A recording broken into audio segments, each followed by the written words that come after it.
သမီးကအိမ်မှာဆိုတာချစ်မခံရဘူးသမီးဘာပဲလုပ်လို့အပြစ်မြင်ခံနေရတယ်သမီးအိမ်မှာနေရတာမပြောတော့ဘူးဆိုပြီးတော့15နှစ်အရွယ်ကျောင်းသူလေးတယောက်ကကျမကိုရင်ဖွက်လာတယ်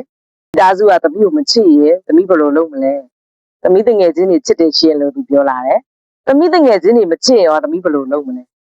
သမီးဆီယာမချစ်တယ်ရှင်လို့သူပြောတယ်သမီးရဲ့ဆီယာမမချစ်ရင်ရောသမီးဘယ်လိုလုပ်မလဲအဲ့ခါမှသူတော်တော်လေးစဉ်းစားလိုက်တယ်စဉ်းစားပြီးတဲ့ခါမှာသူ့ရဲ့မျက်လုံးလေးကဝင်းကနေဖြစ်ပြီးတော့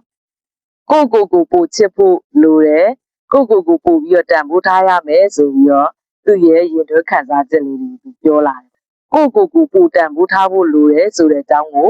သူတေးသေးချာချာလေးသိရှိသွားတဲ့အခါမှာကျောင်းစာတွေပေါ်မှာလည်းလိုက်နိုင်လာတာကိုလည်းတွေ့ရတယ်ငယ်ချင်းတွေနဲ့လည်းပေါင်းသစ်ဆက်ဆံနေတာကိုလည်းတွေ့ရတယ်ကိုကအကောင်းဆုံးစူးစမ်းရတဲ့